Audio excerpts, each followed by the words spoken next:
Hyperventilation occurs when breathing becomes faster and heavier than normal.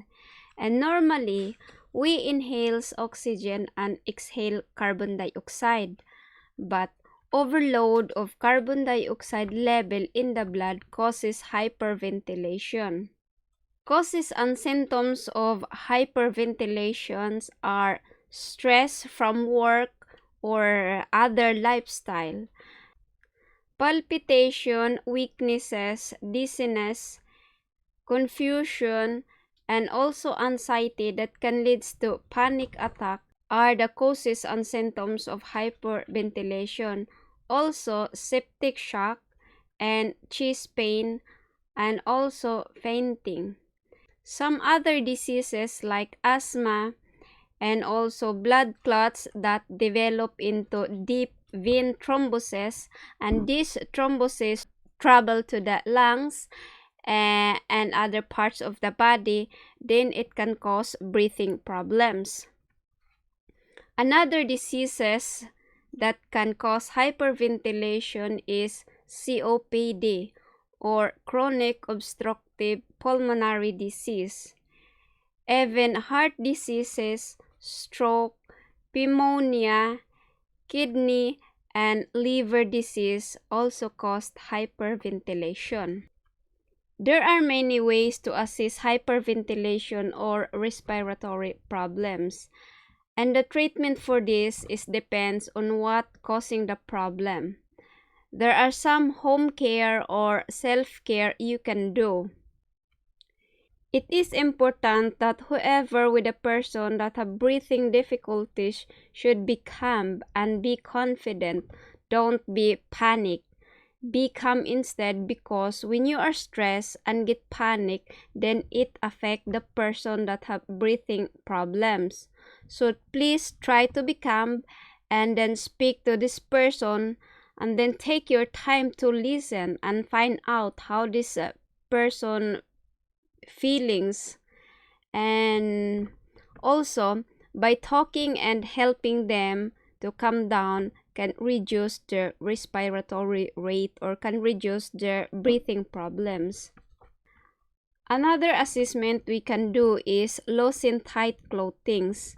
And for example, if the clothes sitting tight, then open it or untie it, especially those clothes that are sitting tight around the neck, the chest, and waist, because clothes that are sitting tight can inherit breathing movement and can give uncomfortable feelings which can impair breathing problems to this person. And another assessment we can do is you can open the window. If the person or if the patient is inside the room, you can open the window to let the fresh air and cold air come in, because most of them that have difficulty to breathe, they feel that fresh air and cold air makes them easier to breathe. But be aware or don't forget that if the person has allergy, for example, against a perfume or flower or any other chemicals that is on the air, because this can increase their breathing problems. And loosen tight clothes this is the example here in this picture here. This person, he have very tight clothes, and it's also sitting very tight on his neck and also on his chest. So you can untie this or open it so it's easier for the chest to move. It's easier for this person to breathe. Another assessment is what we call instruction. First is instruct and help the patient to breathe deeply. Hyperventilation is a fast breathing, and mostly a person didn't breathe deeply. It also results that the oxygen level in the blood decrease when the person have hyperventilation. So instruct and help the person then to breathe deeply. By this is what we call breathing with the stomach. You can instruct by placing your hands on the person's stomach and ask him or her to breathe against your hands so that the stomach raises when inhaling and lowers when exhaling. And just like the picture here, this is the person that have breathing difficulties and he don't know how to breathe properly. So you can put your hands on the stomach so it's easier for him to feel that there is a kind of heavy in the stomach that he can breathe against on it. And that is your hands that is pushing a little bit on the stomach. And another method is closed lid breathing. So this method is to breathe calmly through the nose and out through the half-closed lips, just like this person here. When he inhales, he closes his mouth. He uses his nose to breathe instead. And then when he exhales, he opens a little bit tiny his mouth or lips. And then he exhales. I mean like this. Close your mouth when you inhales, then open your lips or mouth half, a little bit only, when you exhale. Exactly like this in this picture here. If you like, try to do it. You can pause this video and try to breathe using this method. The last assessment about instruction is to instruct and help a person to find a good and effective breathing pattern. This is a method that you breathe together with the person. You show yourself how you breathe properly, and then ask the person to do the same then. A person that has breathing problems forget how to breathe properly, and that is why it is good to show them how they shall breathe properly. Another assessment is positioning.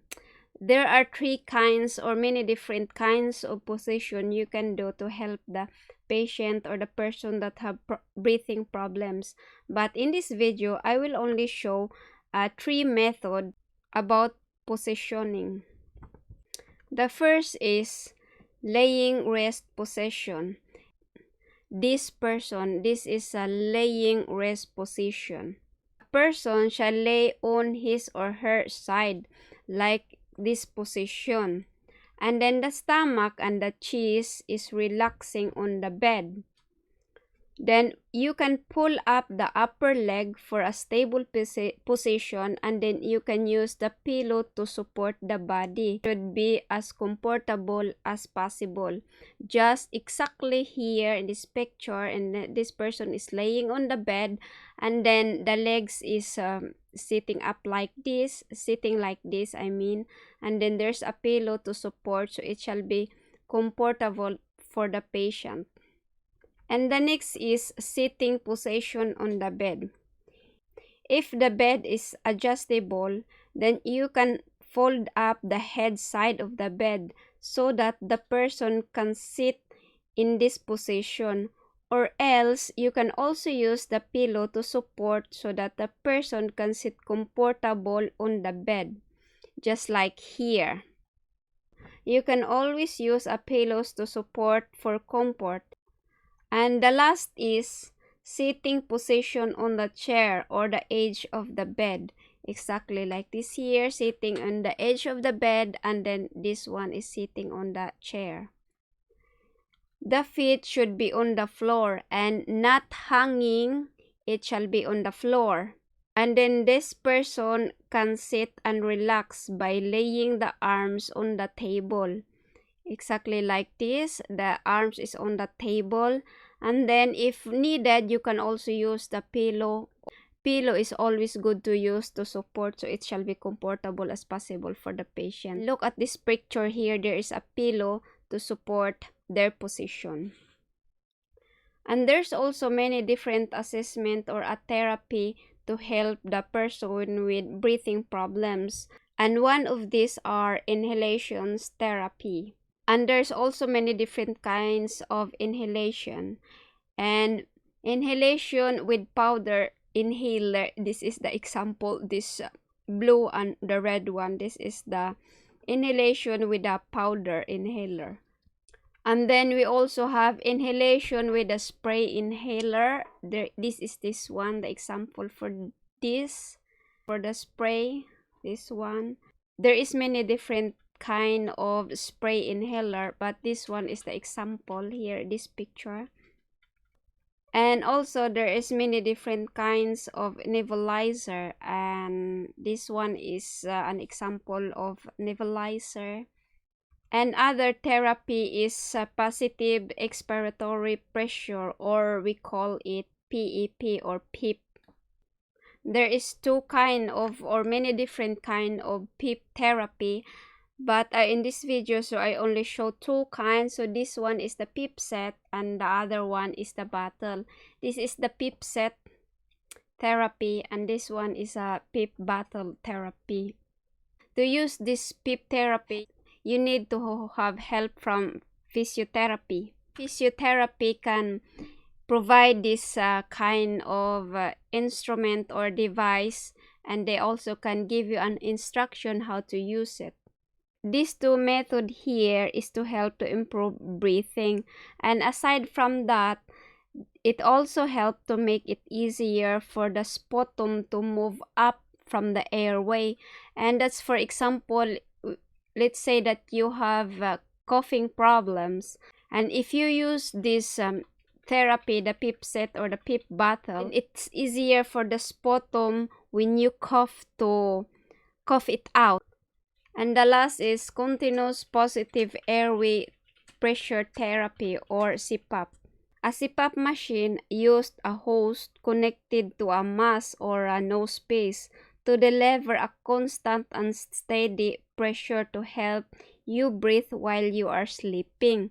So we can say that a person that have used this machine, they have an obstructive sleep apnea problems.